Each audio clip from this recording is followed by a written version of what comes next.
আসসালামু আলাইকুম ওয়া রাহমাতুল্লাহি ওয়া বারাকাতুহু। আলহামদুলিল্লাহি রাব্বিল আলামিন ওয়াসসালাতু ওয়াসসালামু আলা রাসূলিহি মুহাম্মদ ওয়া আলা আলিহি ওয়া আসহাবিহি আজমাইন। ফাআউযু বিল্লাহি মিনাশ শাইতানির রাজীম। বিসমিল্লাহির রহমানির রহিম।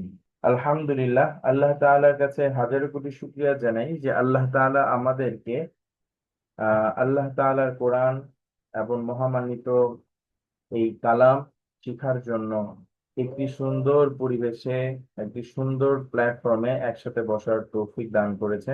এর জন্য আমরা হাজার কোটি শুকরিয়া জানাই। আলহামদুলিল্লাহ। আমরা এই মুহূর্তে যেই পড়ার যেই অংশে ছিলাম সেটি ছিল হচ্ছে যে যুক্ত বর্ণ, যে একসাথে একাধিক অক্ষর মিলে আসে। তো আলহামদুলিল্লাহ, ইতিমধ্যে আমরা আমাদের যেই প্রথম যেই নকশাটি ছিল এই নকশাটি আমরা শেষ করেছি, সম্পূর্ণ করেছি। আজ আমরা নতুন করে দ্বিতীয় যে নকশা যেটি থাকবে সেটি আমরা শুরু করব। আমরা যে নকশাটি গত ক্লাসে পড়েছিলাম সেটি ছিল এক দাঁত গোল মাথা, তিন দাঁত সদের মাথা প। তো এক দাঁত থেকে আমরা সাধারণত আহ পাঁচটি হরফ বের হয়: বা, তা, থা, নুন, ইয়া। তারপর হচ্ছে গোল মাথা থেকে দুইটি হরফ বের হয়: ফা এবং খ। এবং তিন দাঁত থেকে বের হয় সিন এবং শিন। আর সদের মাথা থেকে দুইটি হরফ বের হয়: সদ এবং বদ। আর সর্বশেষ যে প, প থেকেও দুইটি হরফ বের হয়: প এবং প। তো আলহামদুলিল্লাহ, এটি আমরা এমন ভালো, আমি আশা করি যে আমার স্টুডেন্টরা এবং আমরা সবাই এটা অনেক ভালো করে শিখেছি, এটা মুখস্থ হয়েছে এবং আমরা খুব সুন্দরভাবে অনুশীলন করেছি এবং প্রত্যেকটা অনেক সময়ও আলহামদুলিল্লাহ আমরা নিয়েছি। তো আজকের ক্লাসে আমরা যেটা পড়বো সেটি হচ্ছে হলো দ্বিতীয় নকশা। তো দ্বিতীয় নকশার নামটি কি? ঠিক আমরা এমন ভাবেই পড়বো যাতে এটাও আমাদের দেখা যাবে কি শুনতে শুনতে শুনতে শুনতেই মুখস্থ হয়ে যাবে, কারণ আমরা এতবার এটা নিয়ে আলোচনা করব, এতবার আমরা এটা নিয়ে কথা বলবো যে আমাদের এটি মুখস্থ হয়ে যাবে আলহামদুলিল্লাহ। তো এই যে এই মাথার যেটা দেখা যাচ্ছে স্কিনে, এই মাথাটার নাম হচ্ছিল মূলত উল্টা দাঁত। ঠিক আছে, যেহেতু চোখা জিনিসটা নিচের দিকে, ঠিক আছে, নিচের দিকে, তাই এটা হবে উল্টা দাঁত। আগে ছিল উপরের দিকে, তো এটার নাম হচ্ছে উল্টা দাঁত। আর এই অংশটির নাম হচ্ছিল হায়ের মাথা। ঠিক আছে, প্রথমে এই উল্টা দাঁতটা হচ্ছে হইলো উল্টা দাঁত। আর এই এই অংশটাকে বলা হয় হচ্ছিল হায়ের মাথা। তারপর মাঝখানের এটি হচ্ছিল আইনের মাথা। আর লম্বা যেই দাগটা দেখা যাচ্ছে সেটা হচ্ছে হলো লামের মাথা। আর এখানে গোল মানে একটা পেঁচানো একটি মাঝখানে দুই দিকে অর্ধেক এরকম গোল গোল নিচে উপরেও দেখা যাচ্ছে, এটাকে বলা হয় গোল হা। আর সর্বশেষ এই অংশটা হচ্ছে হলো মিম। তো এখানে মূলত হচ্ছিল উল্টা দাঁত, হায়ের মাথা, আইনের মাথা, লামের মাথা, গোল হা, মিম। আমি যদি আবার একটু বলি: উল্টা দাঁত, হায়ের মাথা, আইনের মাথা, লামের মাথা, গোল হা, মিম। তো এখানে সুন্দরভাবে দেওয়া আছে উল্টা দাঁত, হায়ের মাথা, আইনের মাথা, লামের মাথা, গোলহা, মিম। নিচেও আমি দিয়ে দিয়েছি, যেটা হচ্ছে আমরা এইভাবে এটাকে মনে রাখতে পারি: হায়ের মাথা, উল্টা দাঁত, হায়ের মাথা, আইনের মাথা, লামের মাথা, গোলহা, মিম। তো আজকে আমরা মূলত উল্টা দাঁত এবং হায়ের মাথা, এই দুইটা জিনিস নিয়ে আমরা আজকে আলোচনা করব এবং আমরা এটা নিয়ে জানবো। আর আগামী ক্লাসে তো ইনশাল্লাহ আমরা এটা নিয়ে একদম ডিপলি ভাবে আমরা এটা অনুশীলন করব, সবার থেকে শুনবো ইনশাআল্লাহ। স্ক্রিনে বর্তমানে যেই ইয়াটা দেখা যাচ্ছে এটা হচ্ছিল মূলত উল্টা দাঁত। ঠিক আছে, সেই এই যে আমি যে অংশটি দেখা যাচ্ছে এটাই হচ্ছিল মূলত উল্টা দাঁত, এটার নাম হচ্ছে উল্টা দাঁত। তো এই উল্টা দাঁতের থেকে কোন কোন হরফ বের হয়, এটা হচ্ছিল মূল প্রশ্ন। আমরা গত মানে গত ক্লাসে যে নকশা নিয়ে আলোচনা, প্রথম যে নকশাতে আমরা এক দাঁত করেছিলাম, এক দাঁত থেকে যে 5টি হরফ বের হয়, সেম ঠিকই এই 5টি হরফও উল্টা দাঁত থেকেও বের হয়। ঠিক আছে, যেরকম আমরা এক দাঁতের আহ এক দাঁতের নিচে যদি একটি নোক্তা দেয়, তখন সেটা কিন্তু আপনার বা হয়ে যেত। আমরা আগে যেটা করেছিলাম, এক দাঁতের নিচে এক নোক্তা হলে বা হয়ে যায়, ঠিক সেম একই ভাবে উল্টা দাঁতের নিচে যদি একটি নোক্তা হয়, তখন এটাও বা হয়ে যায়, এটাও বা, এটাও বা।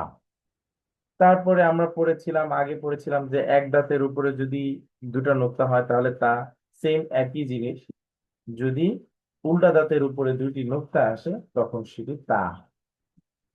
তারপর আমরা পড়েছিলাম এক দাঁতের উপরে যদি 3টি ফোঁটা হয় তাহলে হবে তা। ঠিক সেম একই জিনিসটা ওইখানে, যদি উল্টা দাঁতের উপরে 3টি ফোঁটা হয় তখন সেটি হবে তা। তারপর আমরা পড়েছিলাম যে এক দাঁতের উপরে একটি নোক্তা হলে নুন হয়। সেম একই কথা, যে উল্টা দাঁতের উপরে যদি একটি নোক্তা হয় তাহলে সেটি হবে নুন। সেম একই আগের মতো, নিচে দুটো নোক্তা হলে হবে ইয়া, উল্টা দাঁতের নিচে দুইটি নোক্তা হলে হবে ইয়া। তো সেই আগের সেই 5টি হরফই এই উল্টা দাঁত থেকেও এই 5টি হরফই বের হয়। এখন প্রশ্ন আসতে পারে যে স্যার তাহলে, বা হুজুর এটা আগে আমরা কেন পেলাম না, বা এখন কেন এই নকশাতে এই 5টি হরফ আসলো, একটা প্রশ্ন আসতে পারে। মূলত এই উল্টা দাঁতটা খুবই রেয়ার, খুব কম আসে, কোরআন শরীফে তেমন বেশি পাওয়া যায় না। ঠিক আছে, তবে আমরা যেহেতু এখানে এমন একটি ক্লাস করছি, যে ক্লাসে আমরা এই ক্লাসটা করার পরে, আমরা এই কোর্সটা করার পরে আমরা পৃথিবীর যে প্রান্তে যে ফ্রন্টেরই কোরআন পাই না কেন, আমরা কোনো জায়গায় ইনশাল্লাহ আটকাবো না। ঠিক আছে, তো অনেক এক এক ফ্রন্টে দেখা যাচ্ছে যে অনেক সময় উল্টা দাঁত পাওয়া যায়, আবার অনেক ফ্রন্টে উল্টা দাঁত থাকে না সেটা। তো এক্সট্রা ভাবে আমরা জেনে নিলাম যে উল্টা দাঁতও মানে এই 5টি হরফ উল্টা দাঁতের ক্ষেত্রেও আসে, এই জন্য ঠিক এই উল্টা দাঁতকেও আমি এখানে নিয়ে এসেছি আর কি, যাতে আমাদের পড়তে গেলে যদি দেখা যাবে এক একজন এক এক কোরআন শরীফ পড়বে, হ্যাঁ এক এক ফ্রন্টের কোরআন থাকবে, তো ফ্রন্ট চেঞ্জ হইতেই পারে, এটা স্বাভাবিক বিষয়। কিন্তু আমি যাতে উল্টা দাঁত দেখলে যেন ঘাবড়ায় না যাই, যে বা এই এটা তো আমি পাইনি, ক্লাসে এটা তো আমরা পড়িনি, এরকম তো আমরা কোনোদিন দেখিনি, এরকম যাতে না হয় আর কি। তো এই হচ্ছিল মূল। তো এটার কোনো মাঝের রূপ শেষের রূপ নাই। ঠিক আছে, এটা একরকমই, এটা শুধু শুরুতে, তারপরেও আহ যদি এই এক দাঁতে উল্টা দাঁতের সাথে যদি হা, হ, জিম এই 3টি হরফ হয়, সেক্ষেত্রে উল্টা দাঁত হয় আর কি। তো যাই হোক, মূলত মূল কথা হচ্ছিল যে উল্টা দাঁত হচ্ছিল, উল্টা দাঁত থেকে 5টি হরফ বের হয়, বা, তা, সা, নুন, ইয়া।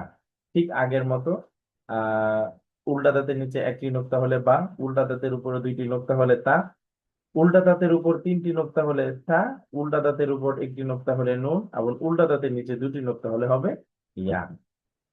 আর তো এখানে সে আগের মতো বলে দেওয়া হয়েছে যে এই যে হলো উল্টা দাঁত, হ্যাঁ এই যে উল্টা দাঁতের যে অংশটা, এই অংশটা থেকে 5টি হরফ বের হয়, বা, তা, সা, নুন, ইয়া।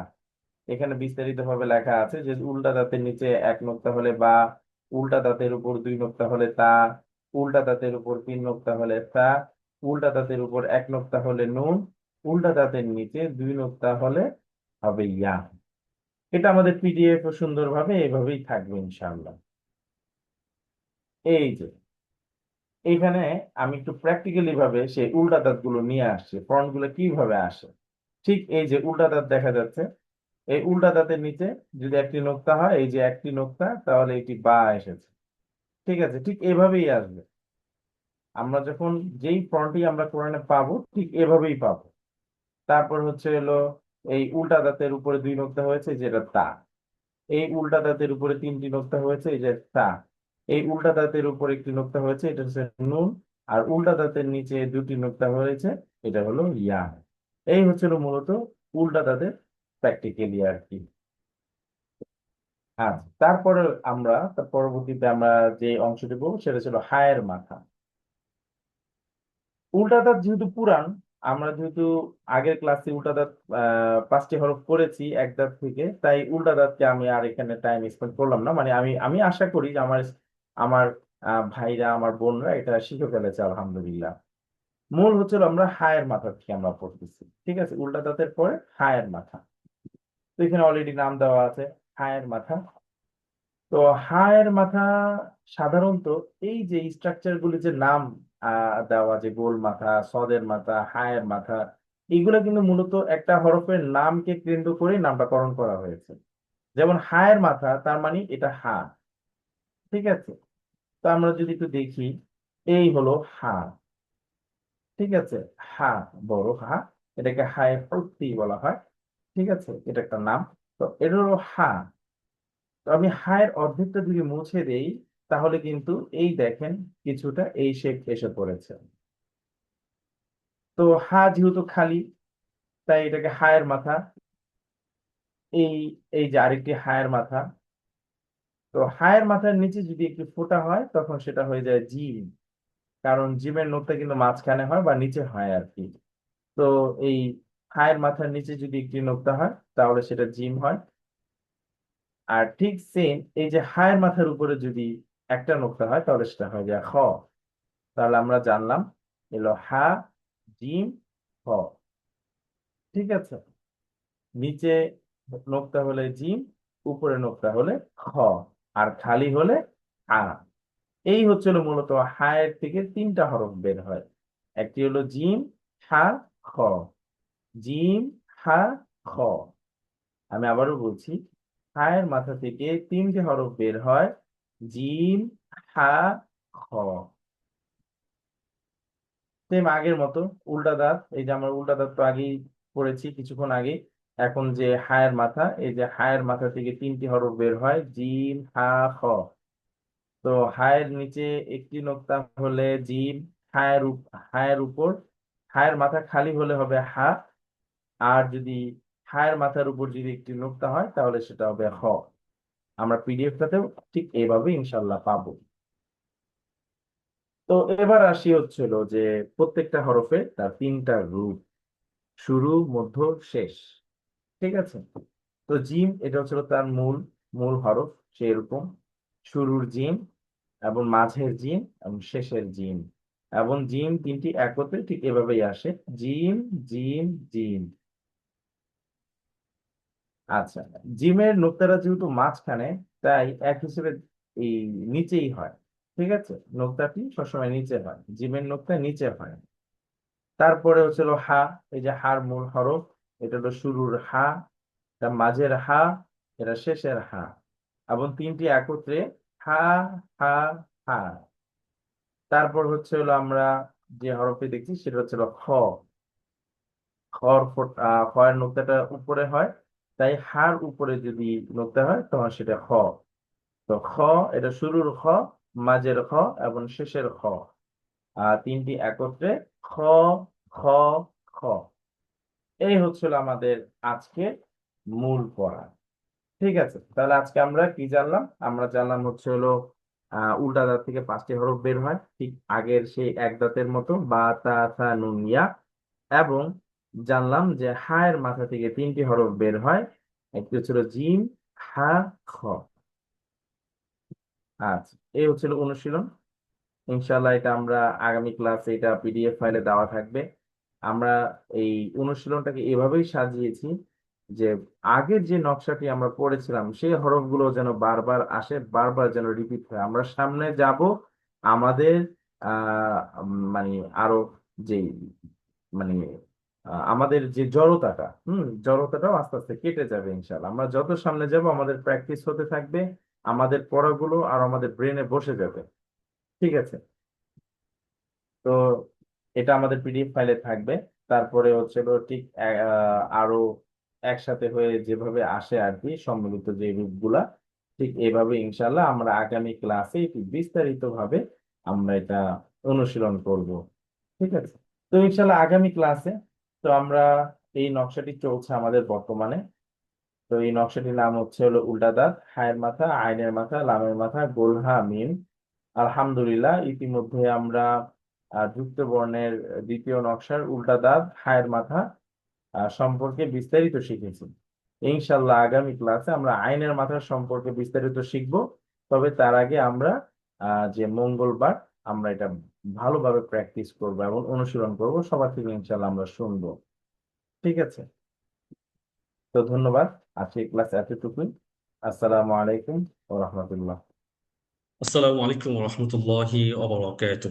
الحمد لله وحده والصلاة والسلام على رسول الله من لا نبي بعده وعلى آله وصحبه أجمعين أما بعد أعوذ بالله من الشيطان الرجيم بسم الله الرحمن الرحيم رب اشرح لي صدري ويسر لي أمري واحلل عقدة من لساني يفقه قولي رب زدني علما ولقد يسرنا القرآن للذكر فهل من مدكر। মহান আল্লাহ সুবহানাহু ওয়া তাআলার কাছে অজস্র লক্ষ কোটি শুকরিয়া জ্ঞাপন করছি এই জন্য যে তিনি আমাকে আপনাদের সমীপে বরাবরের মতো আজকে আমাদের 52তম ক্লাসে উপস্থিত হওয়ার জন্য তৌফিক দিয়েছেন, এর জন্য বলছি আলহামদুলিল্লাহ।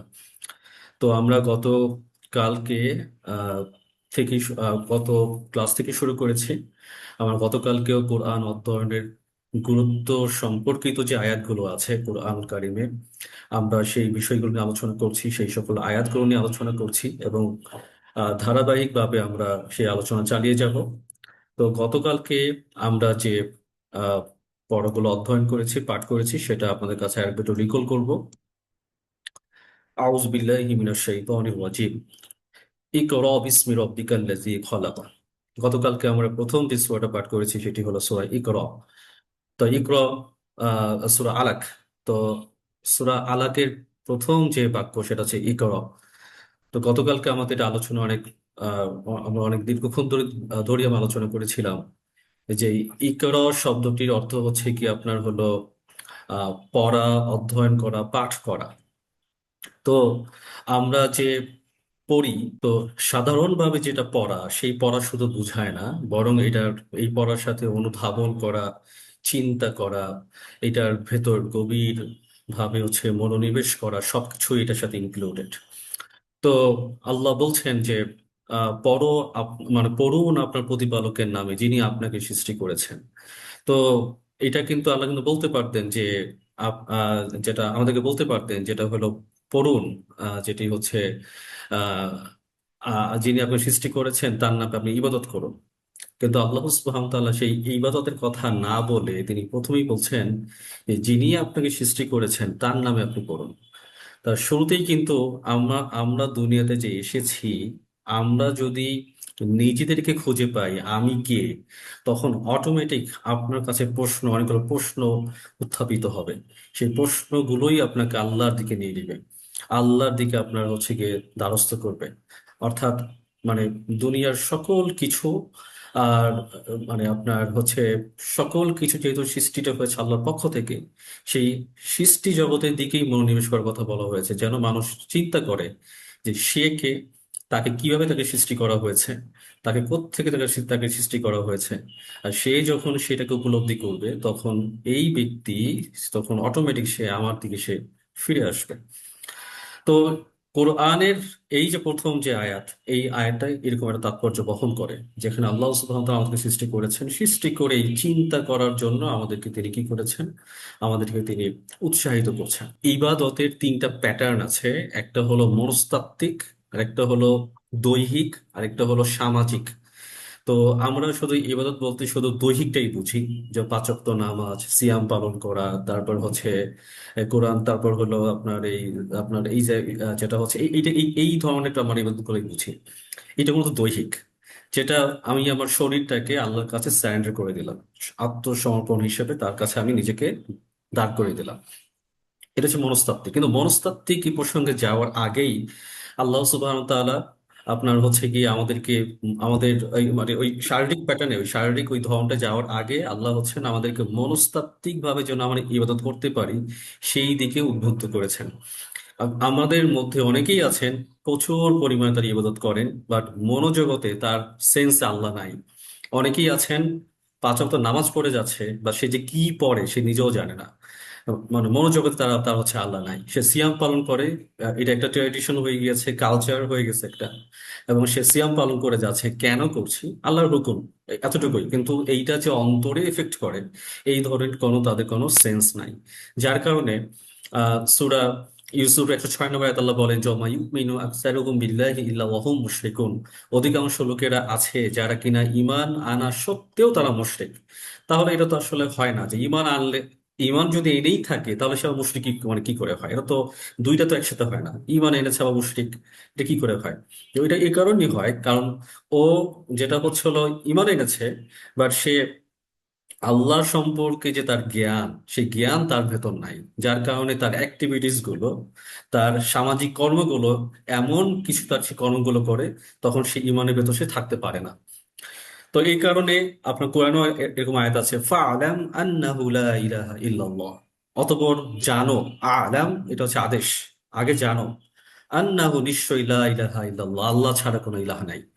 তাহলে জ্ঞান কি করে? জ্ঞান হচ্ছে হলো শত্রু চিনতে সাহায্য করে, যিনি আমাকে সৃষ্টি করেছেন তাকে চিনতে সাহায্য করে।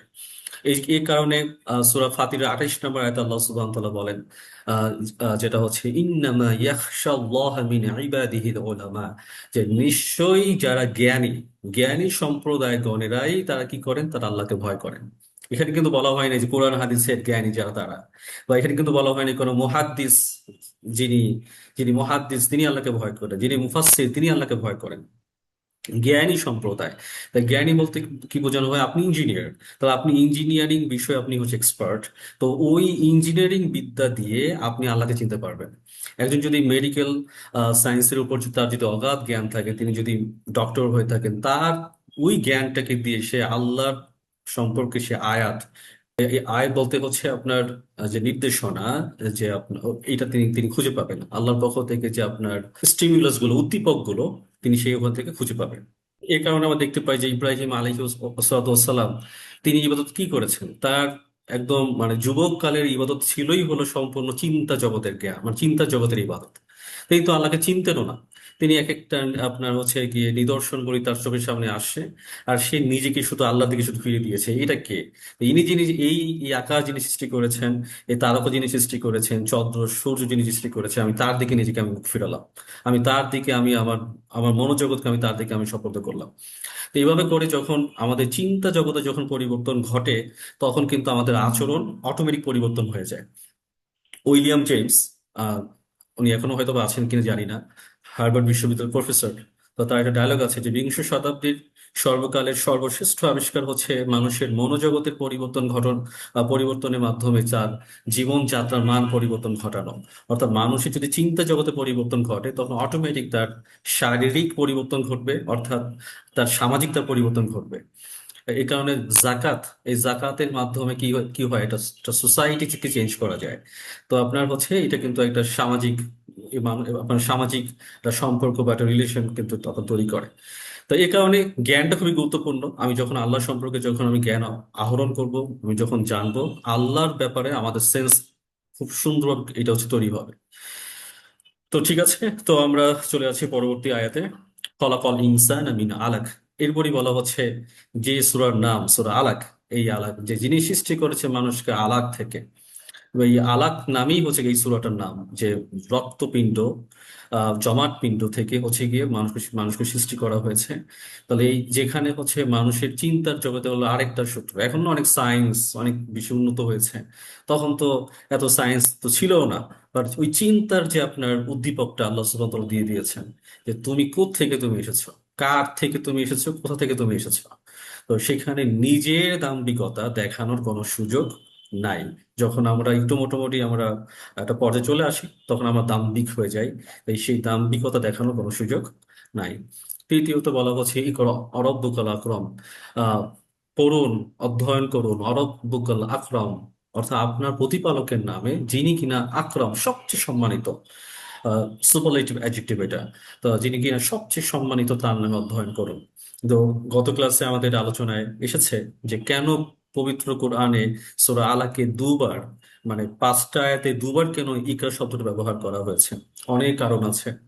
কোনো অ্যান্সারই হচ্ছে আমাদেরকে প্লিজড করতে পারবে না। আমরা কি করতে পারি, চিন্তা করতে পারি, ভাবতে পারি, বা যখন আমরা মেডিটেশন করব, যখন আমরা আরো গভীরভাবে যখন আমরা মনোনিবেশ করবো, তখন হয়তো বা আরো কিছু আমাদের চিন্তা জগতের কিছু সোর্স আমরা খুঁজে পাবো। তো তো প্রথমত হচ্ছে ইকরা, এটা হচ্ছিল পড়ো, অধ্যয়ন করো। এখান থেকে আল্লাহর আদেশ, আল্লাহর পক্ষ থেকে ফরজিয়ত ঘোষণা হয়েছে। দ্বিতীয়ত ইকরা হচ্ছে হলো চর্চা, এবং এটাকে নিজের জীবন বাস্তবায়ন করো। যখন আমার একটা বিষয় যখন বারবার যখন পড়ি, তখন সেই বিষয়ে আমাদের সেন্স ক্লিয়ার হয়। হ্যাঁ, ছোটবেলায় একটা ম্যাথ করেছেন, ম্যাথ করতে গিয়ে ম্যাথ বুঝেন নাই, কিন্তু এটা যখন বারবার যখন করেছেন, করতে করতে কিন্তু আপনার ওইটার ব্যাপারে আপনার একটা সেন্স তৈরি হয়েছে। তো একটা বিষয় যখন আমরা বারবার যখন পড়ি, তখন এই কথা কিন্তু অনেকবার শোনা যায় যে একটা আয়াত আমি যতবার পড়ি ততবার আমি ভিন্ন ভিন্ন স্বাদ পাই।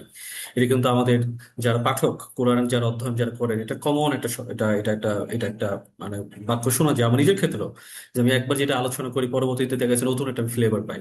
তো এটাই হচ্ছে কোরআনের মজিজা, কোরআনের সৌন্দর্য, যে আপনি যতবার আপনি কোরআন পড়বেন, আপনি কোরআনের ভেতর নতুন নতুন স্বাদ খুঁজে পাবেন। তাহলে এই কোরআনটাকে পড়ার মাধ্যমে কি করা হচ্ছে, চর্চা, যেন আমি এর চর্চায় যেন রাখি। এবং আমি এই চর্চায় যখন রাখবো, তখন আল্লাহ সুবহানাহু ওয়া তাআলা যেহেতু সম্মানিত, তিনি আমাকেও সম্মানিত করবেন দুনিয়ার বুকে, ইনশাআল্লাহ। তারপর বলা হচ্ছে আল্লাযী আল্লামা বিল কলাম, যিনি সৃষ্টি করেছেন মানুষকে কলমের মাধ্যমে, কলম দিয়ে। আপনারা জানেন যে আপনার অর্ডার অফ রেগুলেশন বা রেগুলেশন অর্ডার অনুযায়ী কোরআন যে নাজিল হয়েছে, যেটাকে বলা হয় আপনার নুজুল তারতিব, আপনার কোরআন নাজিলের যে আপনার যে আপনার হল কোরআনিক। তো সেখান থেকে সূরা আলাক কিন্তু হচ্ছে 1 নাম্বার। দ্বিতীয় যে নাম্বার সূরা, সেটা হচ্ছে সূরা কলাম। তাহলে সেই সূরা কলাম কতটা গুরুত্বপূর্ণ রাখলে, সূরা কলাম যেখানে আল্লাহ বলছেন আল্লাযী আল্লামা বিল কলাম, যিনি সৃষ্টি করেছেন কলমের মাধ্যমে। আমাদের যে আমাদের যে ট্র্যাডিশনাল যে পেন, এটাকে আমরা এভাবে চিন্তা করি না, বরং আমরা চিন্তা করতে পারি আল্লাহর কাছে এটা আরো সফিস্টিকেটেড মানের একটা সফটওয়্যার হতে পারে, যেখানে আল্লাহ সুবহানাহু ওয়া তাআলার সকল চিন্তা ভাবনাগুলো অটোমেটিক এটা লিখে থাকে। এই যে আল্লাহ যে বললেই এটা হয়ে যায়, এইটা যে রেকর্ডেড ফাইল, এই ফাইলটা হচ্ছে এটা কলাম। তো তো এই কলাম সম্পর্কে আমরা বলেছি, কলম হচ্ছে আপনার মানে এটা হলো খাঁচা, এটা খাঁচার মতো। অর্থাৎ আপনি যদি একজন শিকারী হয়ে থাকেন, আর সেই শিকারী বস্তুটা যদি হয়ে থাকে আপনার জ্ঞান, আর সেই জ্ঞানকে যদি আপনি আহরণ করে থাকেন, এটাকে যদি আপনি আহরণ করতে চান, এটা যদি ধারণ করতে চান, তাহলে আপনার কি করতে হবে, সেই শিকার করা বস্তুটাকে আপনাকে আটকে রাখতে হবে। তো এটাকে আটকে রাখতে হবে কোথায়, খাঁচার ভেতর। তো যখন আপনি কোনো জ্ঞানকে যখন আপনি লিখেন, চর্চায় রাখেন, তখন এটা মস্তিষ্কে অটোমেটিক এটা বসে যায় থেকে এটা এটা এটা একদম এটা একদম আপনার হচ্ছে স্ক্লাপচার হয়ে যায়। তো এই কারণে হচ্ছে আপনার হলো আহ আমরা যাই শিখি, আমাদের প্রতিদিনের হোমওয়ার্ক যাই, সেই হোমওয়ার্ক গুলো যখন আপনারা নিয়মিত চর্চায় রাখেন, প্র্যাকটিসে রাখেন, তখন কিন্তু আপনার আলহামদুলিল্লাহ মানে আমাদের এবার 12 জন 100-তে 100 পেয়েছে। আমি শুনে একটু হতভম্বই হয়েছি, মানে এটা কি করে সম্ভব। আমি আরো আশ্চর্য হয়েছি, যারা কিনা 100-তে 100 পেয়েছেন, তাদের অধিকাংশই 20 থেকে 25 মিনিটের ভেতর, সর্বোচ্চ আধা ঘন্টার ভেতর তারা নাকি অ্যান্সার দিয়ে ফেলেছেন। তা কতটা তারা ডেডিকেটেড, এই ডেডিকেশন তখনই সম্ভব হয় যারা কিনা সিনসিয়ার, যারা হোমওয়ার্কের ব্যাপারে যারা সিনসিয়ার। দেখবেন এদের মধ্যে কেউই আপনার হচ্ছে গিয়ে হোমওয়ার্কের ব্যাপারে কেউ কোনো গাফিলতি দেয় নাই। হোমওয়ার্কের ক্ষেত্রে তারা সৎ ছিল। তো এভাবে করে যখন নিজেকে লেখালেখির ভেতর চর্চা যখন থাকবেন, আল্লাহ সুবহানাহু ওয়া তাআলা আপনার জ্ঞানকেও কিন্তু বাড়িয়ে দিবেন। আর জ্ঞান থাকা, আসা মানেই চিন্তা, আর চিন্তা জগতে প্রবেশ করা মানেই হচ্ছে কি আপনি আল্লাহ সুবহানাহু ওয়া তাআলার সম্পর্কে আপনার জ্ঞান, তার সম্পর্কে ভাবনা আপনার আরো বেশি সুধারণা হবে। আল্লামা আল ইনসানা মা লাম ইয়ালাম, আল্লামা শিক্ষা দিয়েছেন, কাকে শিক্ষা দিয়েছেন, মানুষদেরকে। আল ইনসান, মানুষদেরকে। মা লাম ইয়ালাম, এই মানুষগুলো কেমন ছিল, মা লাম ইয়ালাম, তারা কিছুই জানতো না, তাদের কোনো এই ব্যাপারে কোনো জ্ঞানই ছিল না। তাহলে এই জ্ঞান কে শিখে দিয়েছেন, আল্লাহ সুবহানাহু ওয়া তাআলা শিক্ষা দিয়েছেন। ওকে, তারপর আমরা চলে যাচ্ছি, আমরা গত ক্লাসে যেটা শিখেছিলাম সেটা ছিল আমাদের দ্বিতীয় একটা সূরা, সূরা কসাসের 85 নম্বর আয়াত, যেখানে বলা হচ্ছে ইন্নাল্লাযী ফারাদা আলাইকাল কোরআন, ইন্নাল্লাযী ফারাদা আলাইকাল কোরআন, নিশ্চয়ই যিনি ফরজ করেছেন আলাইকা আপনার উপর, কোরআনকে। এখানে আলাইকা, আলা, আলা মানে উপর, কাবজবর কা মানে আপনার। আপনার বলতে এখানে সিঙ্গুলার কিন্তু প্রোনাউন ইউজ করা হয়েছে, যার কারণে এখানে আপনি যখন কোরআনকে যখন অধ্যয়ন করবেন, কোরআন যখন পড়বেন, আপনি নিজেকেই মানে আল্লাহ আপনাকেই বলছেন। এখানে কিন্তু কোনো মানে হচ্ছে আপনার হলো প্লুরাল যে ফর্ম এখানে ইউজ করা হয়নি। বলতে পারতেন আলাইকুম, বলতে পারতেন, কিন্তু আল্লাহ বলে নাই। যার কারণে মানে আপনি ইন্ডিভিজুয়াল প্রত্যেকটা ব্যক্তির উপর সেই কোরআনটাকে, কোরআন ফরজ, এই ফরজটা কি ফরজ, এখানে তো আল্লাহ বলেন না ইকরা পড়ো। ওই যে আমার পাঠ করছি, পড়ছি, পড়ার পর কি করবো, বসে রাখবো?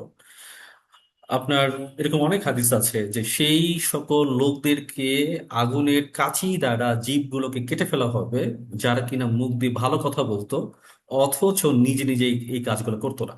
তার মুখ দিয়ে ভালো কথা বলতো, তুমি এইটা করো, সেটা করো, ওটা করো, কিন্তু নিজের কোনো খবর নাই। তো হাসরের ময়দানে এরকম যে শ্রেণীটা সবচেয়ে বেশি উঠবে সেটা হচ্ছে আলেম শ্রেণী, এই যে আমাদের মতো মানুষেরা। হাসরের ময়দানে, বুখারীর হাদিস, হাসরের ময়দানে তাদের নারী ভুঁড়ির ভেতর তারা হচ্ছে কি, তারা হলো ঘুরতে থাকবে। তখন অন্যরা বলবে যে আপনি কি আমাদেরকে ভালো কথার আদেশ দেননি, খারাপ কাজ করার নিষেধ করেননি, আপনি তাহলে এখানে এখানে কেন? তখন তারা বলবে যে আমি তো তোমাদেরকে বলতাম না, আমি নিজে তো করতাম না। তো এই গ্রুপটার মধ্যে সবচেয়ে বেশি এগিয়ে আছে কারা? আলেম শ্রেণীরা, যারা অন্যকে উপদেশ দেয় বা নিজের বেলায় শূন্য। তো যার কারণে কোরআনকে হচ্ছে হলো নিজের উপর কি করা, নিজের উপর ফরজ করা। নিজের উপর এটা আপনি আপনার কোরআনটাকে পড়ছি, পড়ার পর এটাকে বাস্তবে এটাকে রূপান্তরিত করা, ইমপ্লিমেন্ট করা in our family, in our society. তো যার কারণে আল্লাহ বলছেন যে নিশ্চয়ই যিনি কোরআনকে ফরজ করেছেন আপনার উপর। তো এইটা বলার পরে আল্লাহ কি বলছেন? লা রদ্দুকা ইলা মাআদ। লা রদ্দুকা, লা মানে অবশ্যই, রদ, রদ মানে প্রত্যাবর্তন করা হবে, মানে আপনাকে, মানে আমাকে, আমাকে কি করা হবে? ফিরিয়ে আনা হবে কোথায়? ইলা, দিকে, মাদ। মাদ মানে হচ্ছে প্রত্যাবর্তন স্থান, অর্থাৎ যেখান থেকে আমার সূচনা হয়েছে আমি আবার সেখান থেকে আমি আবার ফিরে যাব। তো এই সেই প্রত্যাবর্তন স্থানে কিন্তু আমরা কিন্তু আল্লাহর কাছে ফিরে যাব। মায়ের গর্ভে যখন ছিলাম এটা কিন্তু ছোটখাটো কবরের মতো। হ্যাঁ, ছোটখাটো কবরের মতো, বাট জীবন্ত। আর আমার কবরে যখন যাবো ওইটাও কিন্তু ছোটখাটো একটা প্যাট, এবং সেটা কি হবে? আমার সেখানেও জীবন্ত থাকবো, বারজাখে আলামে। দুনিয়ার সব দেহ সব পচে যাবে, পার্থক্য শুধু এতটুকু, সেই প্রত্যাবর্তন স্থানে কি যাব, আমরা ফিরে যাব। তারপর আল্লাহ বলছেন এই যে মানুষ যখন ভালো কাজে যখন আদেশ করে, খারাপ কাজে যখন নিষেধ যখন করে, তখন তাদের ভিতরে একটা প্রবণতা হচ্ছে এই অমুকে হক, অমুকে অমুকে বাতিল, অমুকে হক। মানে কেমন যেন আমরা মানে হকের ঠিকাদারি নিয়ে বসে আছি, কে হক কে বাতিল এটা ঠিকাদারি নিয়ে আমরা বসে আছি। আমাদের কাজই হচ্ছে অন্যের হক বাতিলকে মানে মানে চিহ্নিত করা।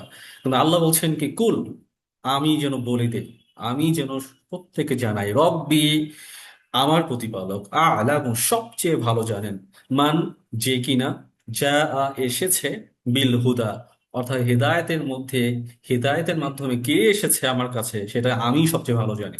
অর্থাৎ এটা মানুষ কে বললো জান্নাতি, কে বললো জাহান্নামী, কে বললো হচ্ছে পথভ্রষ্ট, কে বললো হেদায়েতের উপর আছে, এইসব কথায় কোনো মানে আপনার চিড়ে ভিজবে না। বরং হচ্ছে আল্লাহ জানেন কে হেদায়েত নিয়ে এসেছে আর কে হেদায়েত নিয়ে যায়নি। পরে আয়তে বলা হচ্ছে অমান হুয়া ফি দলালিম মুবিন, অমান আর যে কিনা, হুয়া, হুয়া মানে সে, ওই যে বললাম কাপ জবর কা মানে ইন্ডিভিজুয়াল একজন ব্যক্তিকে বোঝানো হয়েছে, হুয়া, হুয়া মানে কিন্তু সিঙ্গুলার একজন, সে ফি দলালিম মুবিন, দলাল মানে পথভ্রষ্ট, মুবিন মানে স্পষ্ট। তো যে কিনা মানে স্পষ্ট পথভ্রষ্টতার মধ্যে রয়েছে। তাহলে এখানে স্পষ্ট কথা, মুবিন কথাটা আল্লাহ কেন বললেন? কারণ মুবিন বলেছেন এই কারণে, কারণ আপনার কাছে হেদায়েত, আপনার কাছে পথভ্রষ্টতা, কোন কাজটা ভালো কাজ, কোন কাজটা খারাপ কাজ, সমস্ত কিছু আপনার সামনে দেওয়া আছে। আপনি কোরআন পাঠ করছেন, আপনার কমন সেন্সকে আপনি অ্যাপ্লাই করছেন, আপনি বুঝতে পারছেন কোনটা ভালো কোনটা খারাপ, তারপরও জানা সত্ত্বেও আপনি সেই কাজগুলো করছেন না। আপনি নিজ থেকে আপনি দলাল বা পথভ্রষ্টতাকে আপনি এটা আঁকড়ে ধরছেন। এই কারণেই আল্লাহ বলছেন যেটা হলো মানে কে যে হিদায়াত নিয়ে এসেছে আর কে যে পথভ্রষ্ট হয়ে এসেছে, এটা সবচেয়ে বেশি কে ভালো জানে? এটা আমি সবচেয়ে বেশি ভালো জানি। এটা ছিল আমাদের গতকালকের পড়া। তো আজকে চলে যাচ্ছি আমরা আগামী ক্লাসে যা যা পড়বো। এই আয়াতগুলো আপনারা গত ক্লাসে পড়েছেন, এইটা আমাদের আবার এই এই সপ্তাহতে আপনারা এটা আবার পড়বেন, এটা আমাদের রিভিশন আসবে। কিছু কিছু শব্দগুলো আমাদের কাছে খুবই নতুন শব্দ, কারণ এই নতুন শব্দগুলো আমাদের একটু রিপিটেশন বারবার করলে আপনাদের কাছেও এইটা একদম অন্তরে বসে যাবে যেহেতু প্রায় আমরা কোরআনের প্রায় 50% ওয়ার্ড যেগুলো রিপিট হয় এগুলো শিখে ফেলেছি, যার কারণে আমরা এই নতুন শব্দগুলো আবার নতুন করে শিখবো ইনশাআল্লাহ। সূরা ফুরকানে 30 নম্বর আয়াতে আমরা চলে যাচ্ছি। আল্লাহ বলছেন, অকাল রসুল ইয়া রব্বি ইন্না কওমি ইত্তাখাযু হাযাল কুরআনা মাহজুরা। আর রাসূল বলবেন যে, হে আমার রব, নিশ্চয়ই আমার জাতি এই কোরআনকে কি করেছে, কোরআনকে পরিত্যক্ত করেছে। তো আমরা চলে যাচ্ছি আহ শব্দে শব্দে। অকলা, অকলা এবং বলবেন, কে বলবেন? আর রসুল, রসুল বলবেন। অকলা রসুল, রসুল বলবেন, ইয়া রব্বি, হে আমার রব, হে আমার প্রতিপালক। ইন্না, নিশ্চয়। কওমি, এখানে কওমি শব্দটি দুটো শব্দের যুক্ত বর্ণ। এটা কওম, কওম মানে সম্প্রদায়, আর সাথে যখন ইয়া যুক্ত হয় তখন এটা অর্থ হয়ে যায় আমার। তাহলে কওমি মানে আমার সম্প্রদায়, আমার জাতি। ইত্তাখাযু, তারা কি করেছে? তারা গ্রহণ করেছে, তারা গ্রহণ করেছে। তাহলে এখানে অতলা থেকে শুরু করে ইন্না পর্যন্ত সবই হচ্ছে আমাদের জানা শব্দ। তো আপনাদের কাছে একটা, আমি গত ক্লাসে এটা বলেছিলাম, গত বুধবার। আপনার কাছে আমি আরেকটু সংক্ষেপে বলি। আপনাদের কাছে অনেকেই আছেন যারা কিনা আরবি ব্যাকরণ পড়ছেন, ব্যাকরণ বুঝেন। আমাদের এখানকার স্টুডেন্ট যারা নতুন, আমরা গ্রামার শিখছি খুবই একদম শুরু থেকে। তো আপনার কাছে একটা কমন প্রশ্ন থাকে যে কোরআনে অধিকাংশ ভার্ব যেগুলো ব্যবহার করা হয়, এই ভার্ব গুলো হলো পাস্ট সেন্স দেওয়া। মানে এই পাস্ট টেন্সে কেন দেওয়া রয়েছে? এটা তো প্রেজেন্টে হবে বা বা ফিউচারে হবে, তাহলে এইটা কেন পাস্টে দেওয়া? তো এটা মূল, এটা একটা কারণ আছে আরবিতে। আপনার বালাগাতুস সাফাহাত বা ফাসাহাত বলে। এই এই বালাগাত ফাসাহাত অনুযায়ী একটা প্যাটার্ন আছে যে তাবিরুল আদিল্লাতুল আহকাম ও তাবিরুল মাআনিল আরগাত। অর্থাৎ একটা বাক্যকে যখন আপনার অধিক বেশি যখন গুরুত্ব যখন দেওয়া হয়, সেই গুরুত্ব দেওয়ার জন্য ঘটনাগুলোকে মানে আরবিতে এমন ভাবে বলা হয় যেন সেটা ঘটেই গেছে অলরেডি।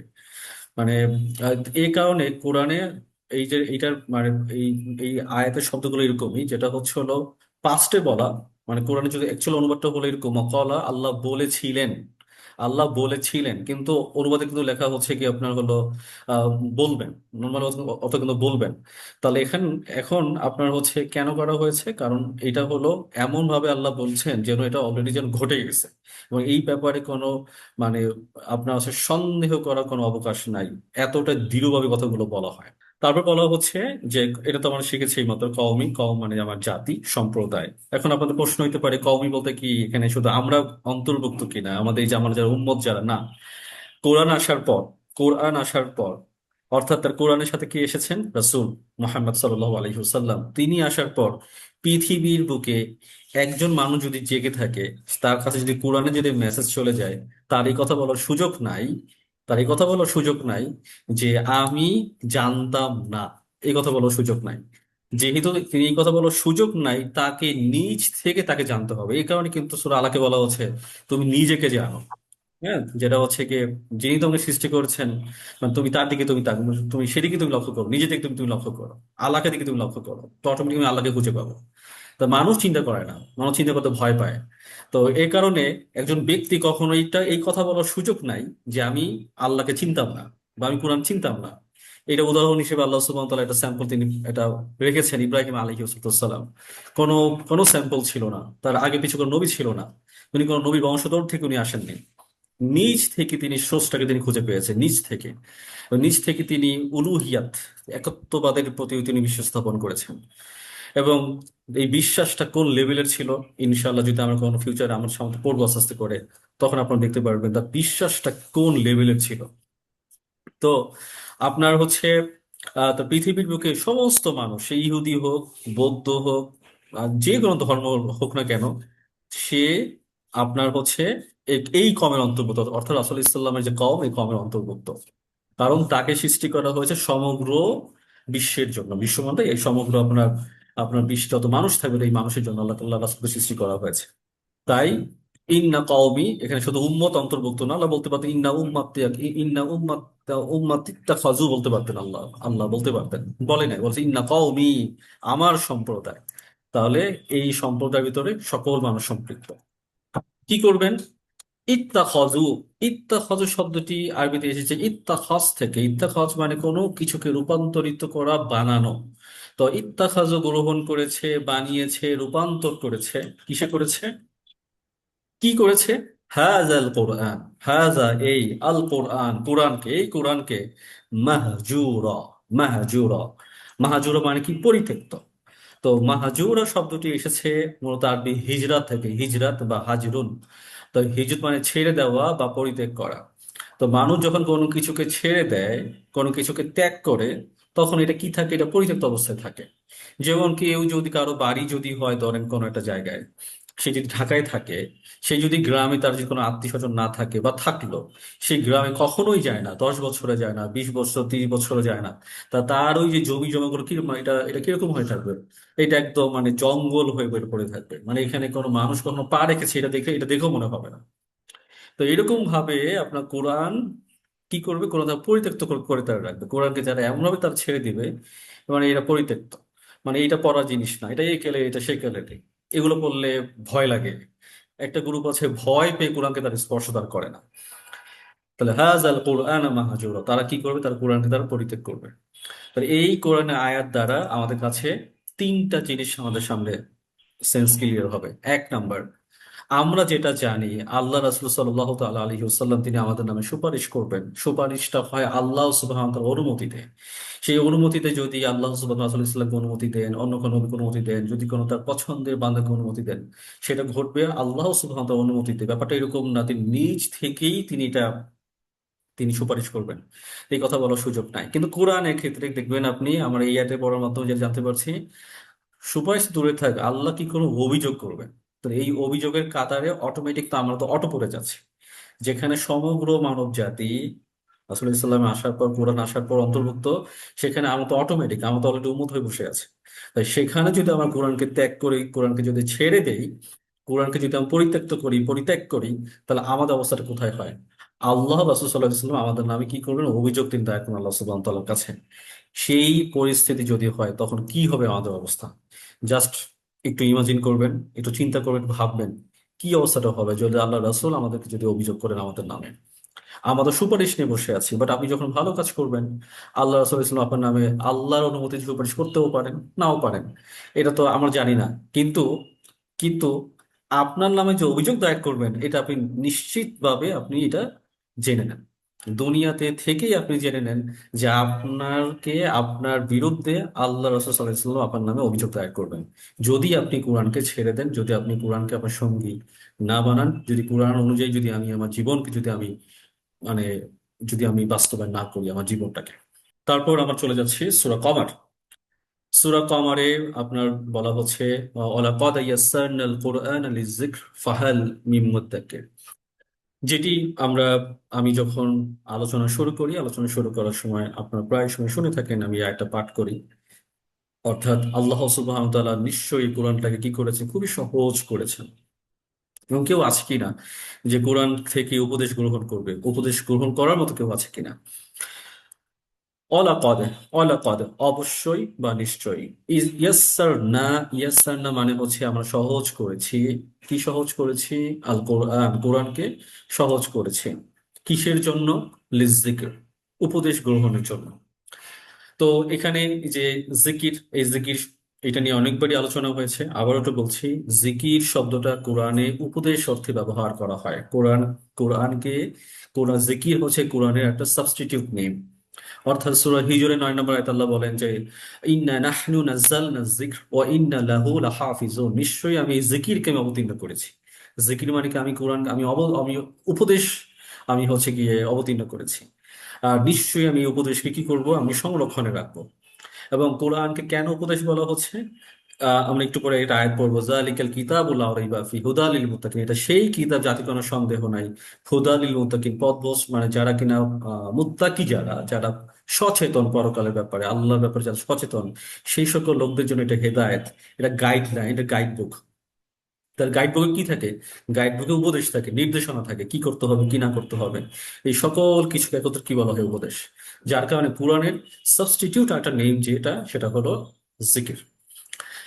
আপনাদের কাছে একটা প্রশ্ন আসতে পারে যে অলাকদ মানে নিশ্চয়ই, আবার ইন্না, ইন্না মানে কিন্তু নিশ্চয়ই। তাহলে ইন্না এবং অলাকদ মানে লাকদ, এই দুটার মাঝে পার্থক্যটা কি? ইন্না যখন আসে তার পরবর্তী যে শব্দটা থাকে সেটা হলো নাউন, নাউনকে এমফেসাইজড করে।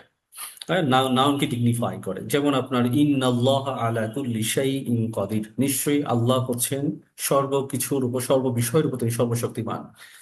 তাহলে ইন্নাল্লাহ, ইন্নার পর কি আসছে? না, একটা নাউন আসে, আল্লাহ, আল্লাহ হচ্ছে নাউন। একইভাবে অপরদিকে অলাকদ বা লাকদ, লাকদ যখন আসে তখন তার পরবর্তী ফ্রেজ বা পরবর্তী যে সেন্টেন্স বা বাক্য বা কালাম, এই কালামকে কি করে আপনার হচ্ছে গিয়ে এমফাসাইজড করে। যেমন এটা এখন যে বললাম, ওয়ালাকাদ ইয়াসসারনাল কুরআনা লিযিকর, নিশ্চয়ই আমি সহজ করেছি এই কোরআনকে। অর্থাৎ এখানে শুধু শব্দ না, এখানে এই পরবর্তী যে ফ্রেজটা, এই এই সম্পূর্ণ ফ্রেজটাকে কি করছে আপনার হলো গুরুত্ব দিচ্ছে। এবং এই সম্পূর্ণ বাক্যটাকে গুরুত্ব দেওয়ার জন্যই এই লাকত শব্দ ব্যবহার করা হয়েছে। তাহলে এখানে একটা গুরুত্বপূর্ণ বিষয় হচ্ছে ইয়াসসার না সহজ করেছি। এই যে আমরা যে বলি কঠিন করেছি, কঠিন আমি আমার ব্রেইনে ভাবি। আপনি যখন ব্রেনে চিন্তা করেন আমি এটা অনেক কঠিন, তখন এটা ব্রেন আপনার কঠিন হিসেবে আপনার সামনে এটাকে সামনে আসে। আল্লাহ কি করছেন? আল্লাহ আল্লাহ সুবহানাহু আমাদেরকে মেন্টালি তিনি আমাদেরকে মোটিভেট করছেন, কোরআন কঠিন না, কোরআন খুবই সহজ। এইটা আমরা আমরা অ্যারাবিক হই, আমরা নেটিভ হই অ্যারাবিয়ান হিসেবে আসিবে না আসে, বা কোরআন যখন মানুষ যখন পড়বে অটোমেটিক কোরআন থেকে তার কোরআনের যে এসেন্স গুলো তার ভিতর প্রবেশ করা শুরু করবে। এই জন্য আল্লাহ বলছেন ইয়েস স্যার, না নিশ্চয়ই আমি এটাকে সহজ করেছি। কাকে সহজ করেছি? কোরআনকে উপদেশ গ্রহণের জন্য। ফাহাল, ফাহাল মিম মুদ্দাকির। ফাহাল এখানে দুটো শব্দ। ফা, ফা মানে অতঃপর, এবং হাল, হাল মানে অতএব, বা তাহলে কি, মিন মানে থেকে, মুদ্দাকির উপদেশ গ্রহণকারী হিসেবে। তাহলে তোমাদের মধ্যে উপদেশকারী হিসেবে কে আছে যেখান থেকে উপদেশ গ্রহণ করবে? তাহলে অলরেডি ফা, আমার জানি ফা মানে কি, আর হাল মানে হচ্ছিল, মানে ফা মানে অতএব, আর হাল মানে হচ্ছিল কি। হাল মানে হচ্ছিল কি, আরবিতে আরেকটা হচ্ছিল মা, মা মানে হচ্ছিল কি, আর হাল মানেও কি। এখানে আপনার হাল এবং মা এই দুইটা এই মাঝে পার্থক্যটা কি? হাল হচ্ছে, বাংলায় কিন্তু আপনার দুটো শব্দ আছে। একটা হচ্ছে আপনার কয় রসিকার কি, আর একটা হলো কয় আপনার হচ্ছে দীর্ঘ ইকার। তো কয় রসিকার কখনো হয় যখন ইয়েস অর নো কোয়েশ্চেন যখন থাকে, যেমন তুমি কি বালক, তুমি কি মেয়ে, তুমি কি ছেলে, তুমি কি কোরআন পড়ো, হ্যাঁ আমি পড়ি। মানে যে অ্যান্সার গুলো সাধারণত সহজে বা ইয়েস অর নোতে যখন বলা হয় বা এক কথায় বলা হয়, তখন আমরা কিন্তু কয় রসিকার ব্যবহার করি। বাট দীর্ঘইকে কখন ব্যবহার করি? যখন আমরা ব্যবহার করি হচ্ছে হলো তোমার নাম কি, আমার নাম মারুফ, তুমি কোথায় থাকো, রামপুরায় থাকি, কোথায় থাকো, বনশ্রী থাকি, কোথায় থাকো, আমি গুলশানে থাকি, কোথায় থাকো, মিরপুরে থাকি। তো এই যে কথাগুলো যখন আমরা যখন বলি, এই যে আমি কথা বলছি, আমি উত্তর দিচ্ছি, কথা বলার সাথে সাথে উত্তর হচ্ছে, বা তুমি এই ব্যাপারে তুমি কি জানো, এই যে আমি কি জানো, এই কি কিন্তু দীর্ঘইকার। মানে যে উত্তরগুলো লং হয় সেটা হলো আপনার হলো দীর্ঘই ব্যবহার করা হয়। একইভাবে আপনার হাল, এই হালটা হচ্ছে হলো কয় রসিকার কি সেন্স আসে। মানে তুমি কি জানো, মানে যেমন আপনার হচ্ছে আহাজা, আহাজা মুআল্লিম, তিনি কি একজন মুআল্লিম। তাহলে এই যে আপনার এই যে আমি ব্যবহার করলাম, এই আটা হচ্ছে আপনার এই হালের একটা একটা রূপ। আর মা হচ্ছে হলো যখন কোনো অ্যান্সারটা যখন লম্বা হয়। যেমন মনে করেন আল্লাহ বলছেন মা মা আদরাকা মা হিয়া, আপনি কি জানেন এটা কি। তারপর হচ্ছে আপনার অমা আদরাকা ফি লাইলা, অমা আদরাকা লাইলা ফি লাইলাতুল কদর, আপনি কি জানেন লাইলাতুল কদর কি। তাহলে এই যে এটার যে অ্যান্সারটা হবে, অ্যান্সারটা কি হবে, একটু লং হবে, বা এটা এক কথা ইয়েস ও নো উত্তর দিয়ে হবে না, একটু লং হবে। আশা করি বুঝতে পেরেছি। হাল হলো শুধু অস্বীকার কি, যেটা ইংরেজিতে ডু এর সেন্স দেয়। আর হচ্ছে আপনার মা, আলিফ জবর মা, এটা অর্থ কি, এটা কয় দীর্ঘইকার, যেটা ইংরেজিতে আপনার হচ্ছে আপনার ওয়াট, WHAT, ওয়াট এর সেন্স দেয়। মুদ্দাকির, মুদ্দাকির মানে হচ্ছে উপদেশ গ্রহণকারী। মুদ্দাকির মানে যিনি কিনা উপদেশ গ্রহণ করেন। তো এটি আরবিতে শব্দটি ইদ্দাকার থেকে, সেই ইদ্দাকার মানে উপদেশ গ্রহণ করা, ইদ্দাকার মানে হচ্ছে উপদেশ গ্রহণ করা। তো এই, তো যিনি কিনা উপদেশ গ্রহণ করেন, এই আর ইদ্তেকার শব্দটি তখনই বলা হয়, মুত্তাকির হচ্ছে হলো যে কিনা নিজ থেকে উপদেশ গ্রহণ করে, অর্থাৎ কাউকে চাপিয়ে দেওয়া হয় না। আপনি কোরআন যখন পাঠ করছেন, আপনি নিজ থেকেই কোরআনকে আপনি ধারণ করবেন, আপনি কোরআন উপদেশগুলোকে আপনি নিজের জীবনে আপনি আঁকড়ে ধরবেন, নিজ থেকেই করবেন। এখানে আপনার কোনো প্রেশারাইজড করা হবে না, বা আপনি এটাকে চাপ অনুভব করবেন না। তা নিজ থেকে কে উপদেশকে গ্রহণ করবে, এই যে নিজ থেকে উপদেশ গ্রহণ করে, এটাকে আরবিতে বলা হয় মুত্তাকির। তো উপদেশ গ্রহণকারী করার মতো কে আছো? এরপর আমরা পড়বো হচ্ছে সূরা বাকারা, দ্বিতীয় নম্বর সূরা, 2 নম্বর আয়াত। এই যে এতক্ষণ আলোচনা করলাম উপদেশ, তা উপদেশের সাথে সম্পৃক্ত কোনটা? কোরআনের গাইডলাইন। এই কোরআনটা কাদের জন্য? আল্লাহ বলছেন যালিকাল কিতাবুল লা রাইবা ফিহি হুদা লিল মুত্তাকিন। এটা এমন একটা কিতাব যাতে কোনো সন্দেহ নাই, বরং মুত্তাকিদের জন্য হচ্ছে এটা হেদায়েত, এটা পথ প্রদর্শক, এটা একটা গ্রন্থ। তো জালিকা, জালিকা মানে এটি বা সেই, আল কিতাব, কিতাব মানে হচ্ছিল গ্রন্থ। তো লা রয়বা, লা মানে না, রয়বা মানে সন্দেহ, ফিহি মানে হচ্ছে হলো এতে। তাহলে এখানে আল্লাহ বলতে পারতেন হাজাল কিতাবু, হাজা মানে এটা। হাজা শব্দটি হচ্ছিল দিস, অর্থাৎ কাছের কোনো কিছু বোঝাতে ব্যবহার করা হয়। আর জালিকা মানে হচ্ছে হলো ইংরেজি দ্যাট, মানে ওটা। এখন প্রশ্ন হতে পারে আল্লাহ সুবহানাহু ওয়া তাআলা কেন হাজাল কিতাব, এই কিতাব না বলে, দিস বুক না বলে দ্যাট বুক কেন বললেন? কারণ কোরআনটাকে আল্লাহ সুবহানাহু ওয়া তাআলা সরাসরি নাজিল করেননি। মানে সরাসরি মানে কিতাব আকারে একটা গ্রন্থে একসাথে করে নাজিল করেননি, বরং সময় উপযোগী করে, কোন মানে সিচুয়েশন বেসড, আপনার কনটেক্সট অনুযায়ী দেখা যাচ্ছে গিয়ে আপনার প্রবলেমের সলিউশন অনুযায়ী এই কোরআনকে নাজিল করা হয়েছে লাউহে মাহফুজ থেকে। যার কারণে এখানে হাজাল কিতাব না বলে এখানে জালিকাল কিতাবু আল্লাহকে ব্যবহার করেছেন। লা, লা মানে না, রয়বা, রয়বা মানে সন্দেহ। লা মানে না, রয়বা মানে সন্দেহ। তো রয়বা শব্দটি, এটা আমরা আগে জেনেছি, তাও একবার বলছি। রয়বা শব্দটি এই, এই যে লা মানে সন্দেহ বলতে বোঝানো হয় আবার এমন সন্দেহ যে ব্যাপারে বিন্দু মাত্র যেন কোনো আশঙ্কা না থাকে। আরবি বা আরবের লোকেরা এই রয়বের ক্ষেত্রে তারা আরেকটা শব্দ ব্যবহার করে থাকে, শাক্কুন। শাক, শাক মানেও সন্দেহ, আবার রয়ব এটাও মানে সন্দেহ। যার কারণে যারা কোরআনের অনুবাদ যারা করেন আরবি ভাষায়, যেটাকে আমরা তাফসীর বলে থাকি, তো তারা লিখে থাকেন যালিকাল কিতাবুল লা রাইবা ফি আয় লা শাক্কু ফিহি। হ্যাঁ, আর আয় লা শাক্কু ফিহি, এই শাক্কু কেন বলা হলো? কারণ হচ্ছে হলো এই আরবের লোকেরা রইবে বলতে আরবি বুঝিত শাক। তো শাক এবং রইবের পার্থক্যটা হচ্ছে হলো শাক হলো সাধারণ সন্দেহ, এই ব্যাপারে আমার কোনো সন্দেহ নাই। রইব মানে যেটা নিশ্চিত সন্দেহ যেটা বোঝায়, কিন্তু রইবের ক্ষেত্রে বোঝানো হয় নিশ্চিত না, বরং আপনার অন্তরে মানে কিছুটা কি বলে কুচকুচানি আছে যে আদৌ কি এটা আল্লাহর কিতাব হতে পারে, এটা কি আদৌ কি এটা আল্লাহ বলেছে, আচ্ছা এই বাক্যটা কি আল্লাহ এই বাক্য বলতে পারেন? এরকম কোরআন পড়তে গিয়ে আপনার কাছে অনেক কিছু মনে হতে পারে, কিন্তু আল্লাহ বলছেন যে না, এই ব্যাপারে কোনো প্রকার খুঁতখুঁতানিমূলক যে চিন্তা বা সন্দেহ, এই ধারণা তোমার কোরআনের সাথে তোমার রেখো না। হ্যাঁ, তো আপনার হচ্ছে গিয়ে, তো কোরআনের ক্ষেত্রে আপনার এই ধরনের সন্দেহ আপনার করা কিন্তু যাবে না। তো এখানে আরেকটা গ্রামাটিক্যাল একটা পার্ট আছে, লা রয়বা। এখানে লাটা হচ্ছে লাই নাফিজেন্স। লাই নাফিজেন্স যখন আসে তার পরবর্তী যে শব্দটা যেটা থাকে সেই শব্দর শেষ মানে শেষ হরফে, শেষ বর্ণে আপনার জবর থাকে। দেখেন লা রয়বা, এটা যে শব্দ রয়বাটার শব্দ, সেই এই শব্দের শেষ বর্ণে বা হরফে কি আছে? জবর আছে। কিন্তু এই প্যাটার্ন যখন দেখবেন, এটাকে আরবিতে বলা হয় লা নাফি জেন্স। এটা আমরা পড়েছি যারা আমাদের যারা রেগুলার স্টুডেন্ট, শুরুর দিকে তো লা ইলাহা ইল্লাল্লাহু মুহাম্মাদুর রাসূলুল্লাহ যখন পড়েছিলেন তখন এটা আমরা শিখেছি। একইভাবে লা ইলাহা ইল্লাল্লাহ, এই যে লা নাফি জেন্স কেন? মানে ইলাহা, ওই যে ইলা, হায়ের উপর কি আসছে? জবর আসছে। এই প্যাটার্নটাকে বলা হয় লাইন অফ ইজেন্স। দ্য লাইন অফ ইজেন্স যখন আসে, this is complete negation of sentence. অর্থাৎ এইটা বাক্য কি করে একদম কমপ্লিট নেগেশন, মানে নেগেটিভ করে দেয়। অর্থাৎ কোনোভাবেই এই ব্যাপারে কোনো সন্দেহ রেখো না। লা ইলাহা, কোনোভাবেই কোনো ইলাহ নেই, কোনো ইলাহ কোনো মানে ছিটে ফোটাও নাই।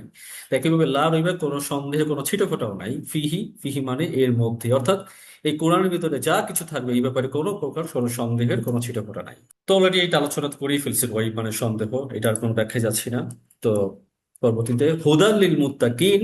হুদা, হুদা মানে হচ্ছে হেদায়েত বা পথ নির্দেশ।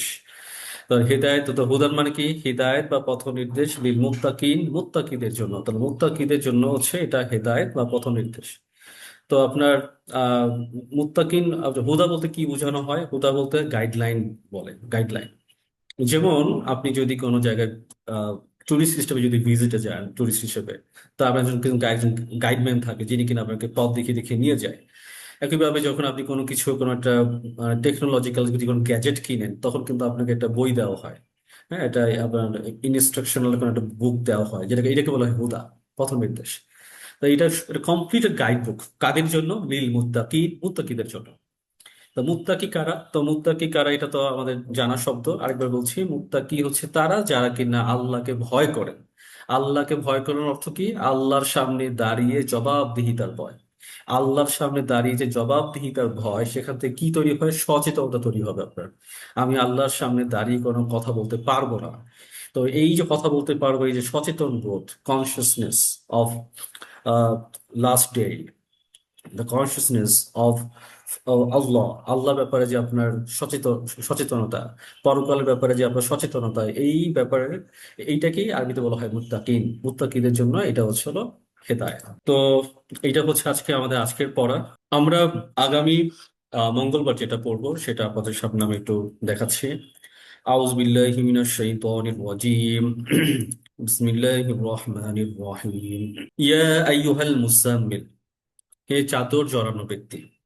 তো আরবিতে মুজাম্মিল শব্দটি ব্যবহার করা হয় কোনো কিছু শরীরকে জড়িয়ে ধরে রাখা। এই মুজাম্মিল শব্দটা, এই মুজাম্মিল আপনার হচ্ছে কোনো কিছুকে আবৃত করে রাখা, আবৃত করে রাখা। আর আপনার এরকম আরেকটা সূরা আছে, সূরা মুদ্দাসসির।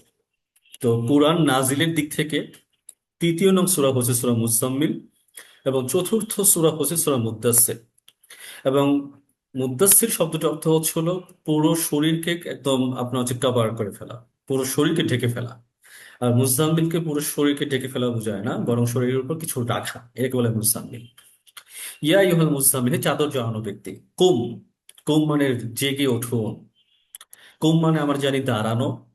এই দাঁড়ানো থেকে এটা একটা মেটাফরিক্যাল সেন্স, এবং একই সাথে আরবের লোকেরাও এই কোনো কিছুকে সচেতন বোধ বা জাগ্রত হওয়া বা জেগে ওঠাকে ওরা কুম বলে ওরা সম্বোধন করে থাকে। কুম, জেগে ওঠো। কখন জেগে উঠবো? আল্লাইল, রাত্রিতে জেগে ওঠো। ইল্লা কলিলা, অর্থাৎ রাতের কিছু অংশ ব্যতীত জেগে ওঠো। নিসফাহু, নিসফাহু মানে হচ্ছে অর্ধেক রাত। এই যে হু, এই হুটা মূলত মিন করেছে লাইলকে, যার কারণে বলা হচ্ছে নিসফাহু, অর্থাৎ রাতের অর্ধেক তুমি জাগো।